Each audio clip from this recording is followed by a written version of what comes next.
आज लगेगा साल का आखिरी चंद्र ग्रहण पर शरद पूर्णिमा का संयोग बन रहा है। भारत की बात करें तो भारत में आज 11:30 पर ग्रहण लगेगा। मेष राशि में साल का यह आखिरी चंद्र ग्रहण लगने जा रहा है। आज शरद पूर्णिमा है और आज ही के दिन चंद्र ग्रहण भी है। साल का दूसरा और आखिरी चंद्र ग्रहण आज लगने जा रहा है। मेष राशि में यह ग्रहण लगेगा। भारत की बात करें तो भारत में 11:30 पर यह ग्रहण लगेगा। आज चंद्र ग्रहण पर शरद पूर्णिमा का संयोग बन रहा है। भारत में आज रात 11:30 पर ग्रहण लगेगा। मेष राशि में ये साल का आखिरी ग्रहण लगेगा।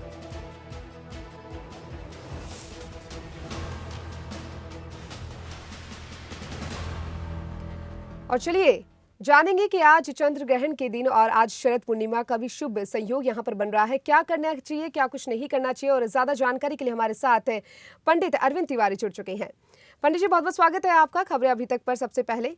और आज पंडित जी शरद पूर्णिमा भी है और साल का आखिरी और दूसरा चंद्र ग्रहण भी आज माना जा रहा है। आज शुभ संयोग यहाँ पर बनता हुआ दिखाई दे रहा है।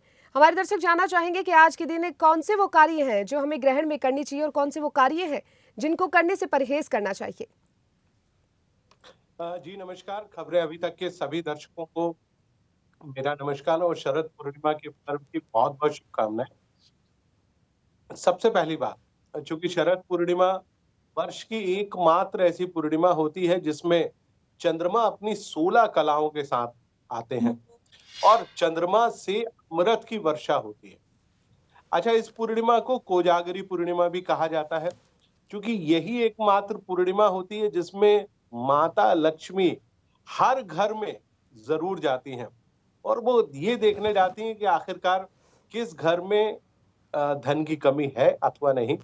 यदि कोई गरीब है, निर्धन है, या कोई बहुत अमीर है जो बहुत अमीर होना चाहता है और माँ लक्ष्मी की कृपा को पाना चाहता है, तो हमारे यहाँ वर्ष की 12 पूर्णिमाएं हैं, जिनमें से अश्विन मास के शुक्ल पक्ष की ये जो पूर्णिमा है, इसका अपने आप में बड़ा महत्व है।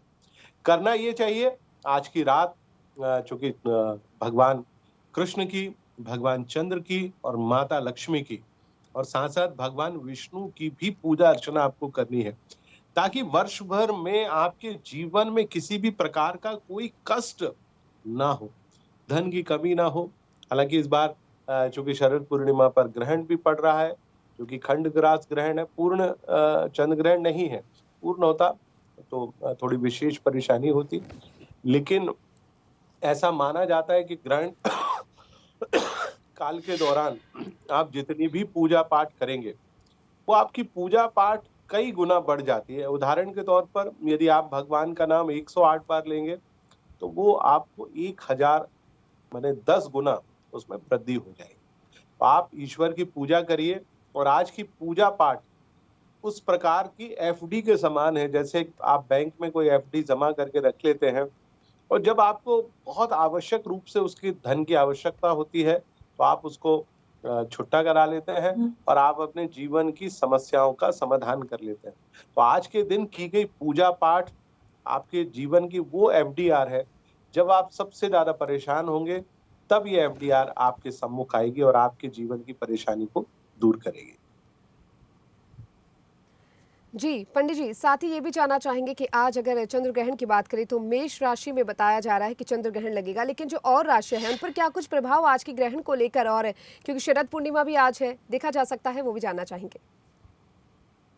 देखिए, पूर्णिमा पर जब भी ग्रहण होता है तो सूर्य और चंद्रमा दोनों आमने सामने होते हैं।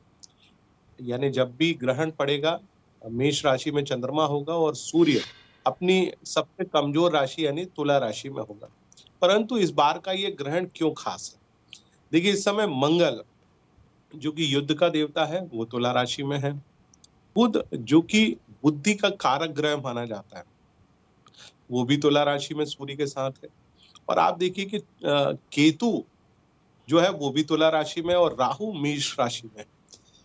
तो इस बार का जो ग्रहण है वो आने वाले 1 महीने तक देश और दुनिया पर उसका अशुभ प्रभाव पड़ेगा। आप देखिए कि इस महीने में 2 ग्रहण पड़े, सूर्य और चंद्रमा का ग्रहण पड़ा। आप देखिए पिछले 1 माह से पूरी दुनिया अशांत पड़ी हुई है। वृषभ राशि का देश इज़राइल, चूंकि चंद्र ग्रहण पड़ रहा है वृषभ राशि से 12वें भाव में, यानी वृषभ राशि। तो आप देखिए कि इस समय मिडिल ईस्ट का जो पूरा इलाका है अशांत पड़ा हुआ है। दूसरा, व्लादिमीर पुतिन जो कि वृषभ राशि के जातक हैं, उनकी राशि से भी ये ग्रहण 12वें भाव में पड़ रहा है। तो आप देखिए कि उनके स्वास्थ्य पर भी इसका बहुत अशुभ असर पड़ रहा है। यानी यूक्रेन जिसकी खुद की राशि वृषभ है, वहां भी लगातार परेशानियां बनी हुई हैं। कुल मिलाकर ये कहा जा सकता है आने वाला जो 1 महीना है वो देश और दुनिया के लिए ठीक नहीं है, क्योंकि इस ग्रहण का प्रभाव ये होगा कि उत्तर भारत, पहले चूंकि अखंड भारत था, ईरान, अफगानिस्तान, जम्मू कश्मीर, पाकिस्तान से लेकर यहाँ पर कोई बड़ा भूकंप और प्राकृतिक आपदा आ सकती है। इसके अलावा चूंकि अखंड भारत था, म्यांमार से लेके आप नीचे श्रीलंका तक चले जाइए, पड़ोस में बांग्लादेश और नेपाल को भी ले लीजिए, तो यहाँ पर भी कोई बड़ी प्राकृतिक आपदा, भूसंकट, अग्निकांड, इस प्रकार की कोई बड़ी घटना घटने वाली है। तो देश को या उस खासतौर से उस इलाके में रहने वालों को भगवान शिव की जरूर पूजा अर्चना करना चाहिए, क्योंकि वो मृत्यु के देवता हैं। मृत्यु तुल्य कष्ट से निवारण केवल वही दिला सकते हैं। बात आती है विभिन्न राशियों पर इसका क्या प्रभाव पड़ेगा।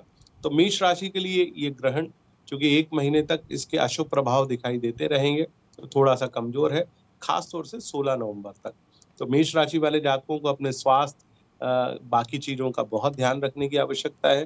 वहीं वृषभ राशि वाले जातकों को भी अपनी सेहत, कामकाज का में कोई बड़े निर्णय लेने से बचना चाहिए।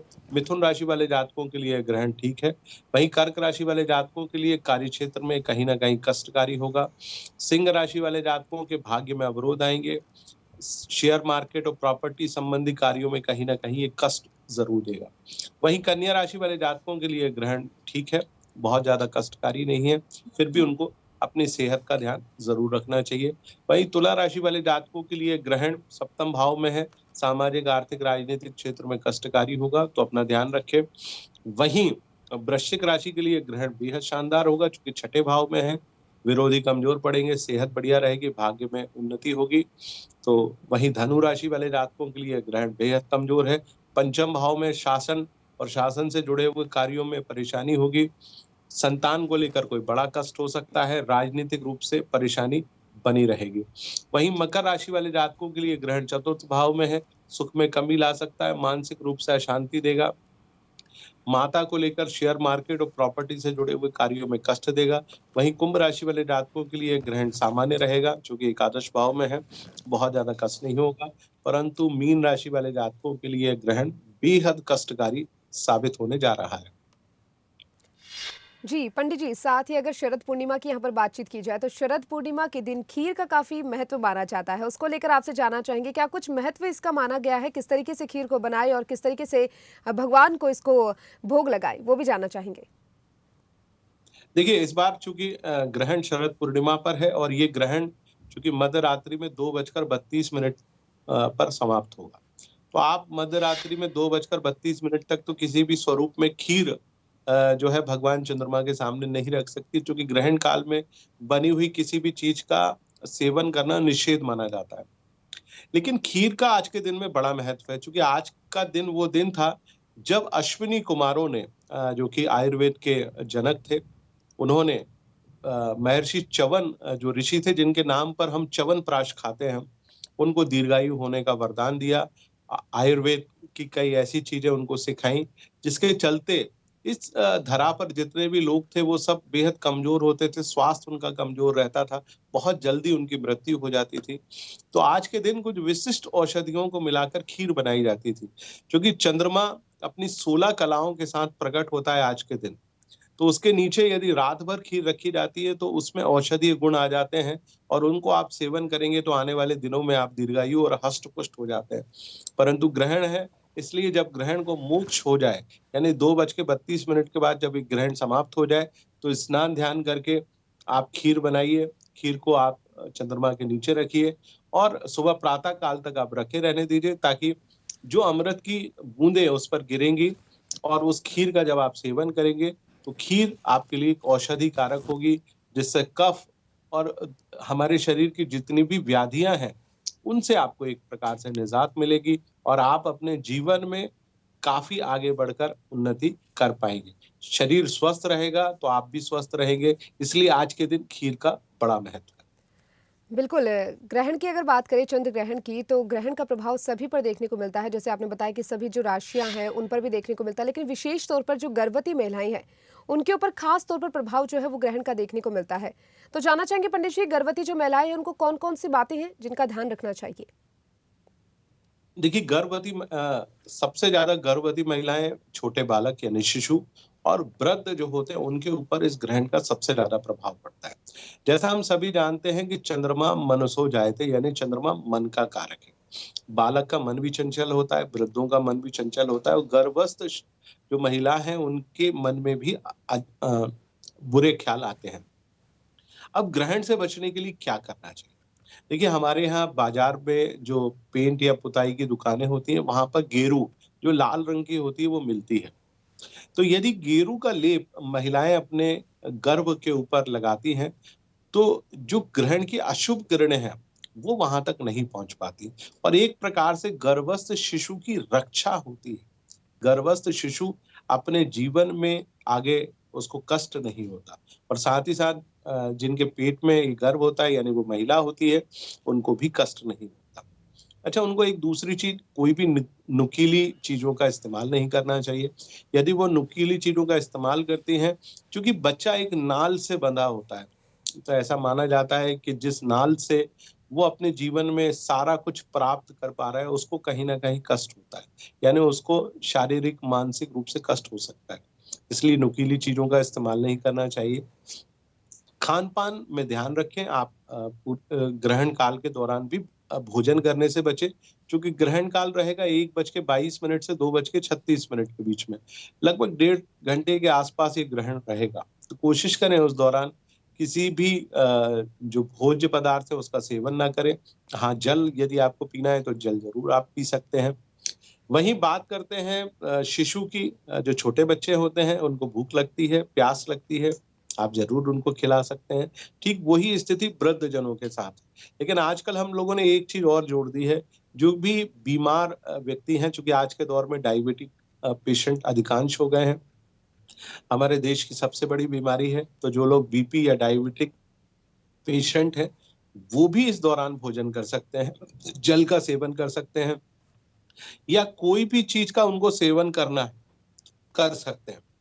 लेकिन कोशिश करें जिस समय ग्रहण काल चल रहा हो उस समय हम इन चीजों का सेवन ना करें, निषेध करें, यानी उनको अवॉइड करेंगे तो ज्यादा बेहतर होगा। हमारे ऊपर उस ग्रहण काल का अशुभ प्रभाव नहीं पड़ेगा, क्योंकि सूतक अभी ठीक 5 बजे से लग जाएगा। 5 बजे के बाद आपके जो भगवान का कक्ष हो उसको आप ढांक दीजिए, चारों तरफ से पर्दे लगा दीजिए और कोशिश करिए जो भी आपकी भोजन की सामग्री है, जल है, खाद्य सामग्री है, उसमें तुलसी का पत्ता या तुलसी दल जिसको कहते हैं अभी तोड़ कर रख लीजिए। 5 बजे के बाद उसमें डाल दीजिए। जैसा हम सभी जानते हैं, वैज्ञानिकों ने भी इस बात को खोजा है कि ग्रहण काल में रखी हुई भोज्य सामग्री में तरह तरह के जीवाणु कीटाणु उत्पन्न हो जाते हैं। तो यदि आप वैज्ञानिक रूप से देखें तो एक प्रकार से उसको कम करने की जो एकमात्र किसी में क्षमता है वो केवल तुलसी के पत्र में है।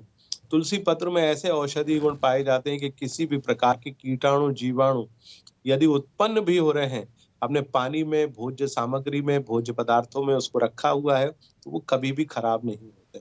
तो आप तुलसी के पत्र को तोड़ लीजिए।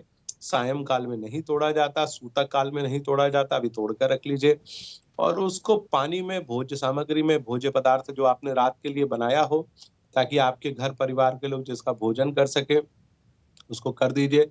सूतक से 4 घंटे पहले तक यानी 9 बजे तक आप भोजन करना चाहें तो जरूर आप भोजन करके रख लीजिए। कोशिश करिए कि उसके बाद भोजन इत्यादि से आप बचने की कोशिश करें। तो इस प्रकार का आप करते हैं तो मुझे लगता है ग्रहण काल के दौरान आपको कोई परेशानी नहीं होगी। और एक बात याद रखिए, ग्रहण काल के दौरान यदि आज आप केवल माता लक्ष्मी की पूजा अर्चना कर लेते हैं तो वर्ष भर आपको किसी भी प्रकार से धन धान्य या अन्य चीजों में परेशानी नहीं होगी, क्योंकि आज कोजागरी पूर्णिमा है, कौमुदी पूर्णिमा है, यानी वो पूर्णिमा है यहाँ से लेकर कार्तिक मास के कृष्ण पक्ष की अमावस्या तक ये 15-16 दिन माता लक्ष्मी की पूजा के लिए बड़े विशिष्ट माने जाते हैं। तो माता लक्ष्मी की पूजा अर्चना करिए, अपने जीवन की परेशानी को दूर करिए और उन्नति अवश्य पाइए। बिल्कुल पंडित जी, अभी आपने बताया कि आज के दिन, शरद पूर्णिमा के दिन, आज माता लक्ष्मी की पूजा करने से विशेष तौर पर फल मिलता है। कौन-कौन सी पूजा में वो सामग्री शामिल करें आज, वो भी दर्शक जानना चाहेंगे आपसे। देखिए, माता लक्ष्मी सबसे ज़्यादा प्रसन्न होती हैं दीपक जलाने से। तो कोशिश करिए सायंकाल आज आप अपने घर के बाहर एक दीपक ज़रूर जलाइए और कोशिश करिए कि सुबह प्रातः काल तक वो दीपक जलता रहे, यानी अखंड दीपक जलाइए। माता लक्ष्मी को लक्ष्मी कारक कोड़ियाँ बहुत पसंद हैं, बाज़ार में मिल जाएँगी, आप वो ले लीजिए। गोमती चक्र उनको बहुत पसंद है, पानी में 5 गोमती चक्र डालकर आप रखिए। माता लक्ष्मी का बीज मंत्र ह्रीम हा रा ई म, माने उनको ह्रीम जो उनका बीज मंत्र है आप उसका जाप करिए, या आप श्री सूक्त का पाठ कर सकते हैं, श्री सूक्त का पाठ करिए। पुरुष सूक्त का पाठ कर सकते हैं, पुरुष सूक्त का पाठ करिए।